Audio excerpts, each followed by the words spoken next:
अरे चंदन बिरवा हो चंदन बिरवा गोर तोरे अंगन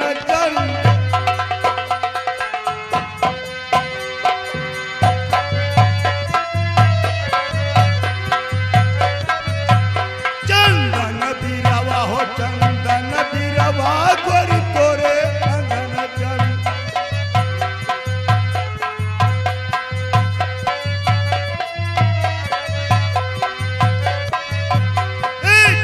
चंदन मा दुई दुई पाती जाओ चंदन मा दुई दुई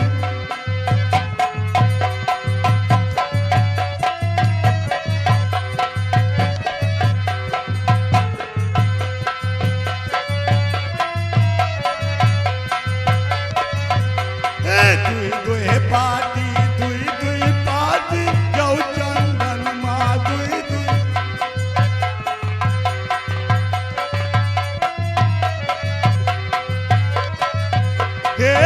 जय भौजी सिंचावय रहा जय भौजी सिंचावय देवरा गोर तोरे अंगन चंदन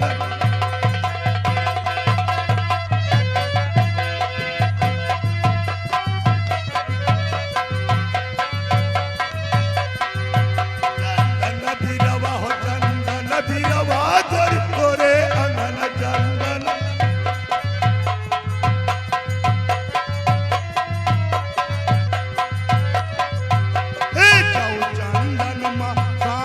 फूटे जाओ चंदन माता खा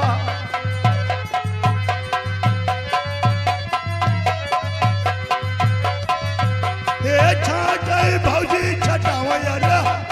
छाटई भौजी छटावय देवरा गोर तोरे अंगन चंदन बिरवा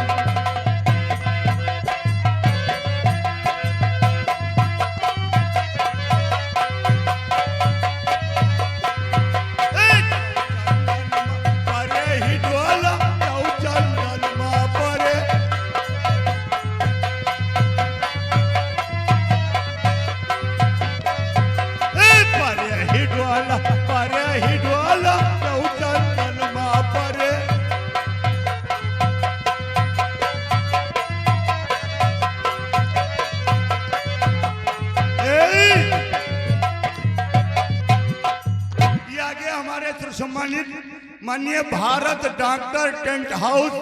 मऊ निवासी हैं। किसी भाई को अगर लाइट व टेंट की जरूरत पड़े तो हमारे भारत भाई मऊ से संपर्क करें। होली गीत पर 10 रुपए का एक्स्ट्रा इनाम। लाख लाख शुक्रिया। हेलो इसी के साथ साथ जाओ चंदन मा पर ही डोला जाओ चंदन मा पर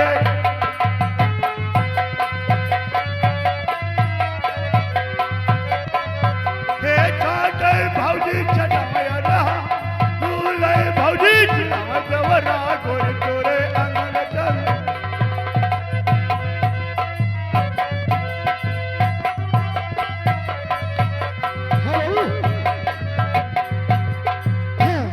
इसी के साथ अरे जाओ चंदन से टूटे ही डोला जाओ चंदन से टूटे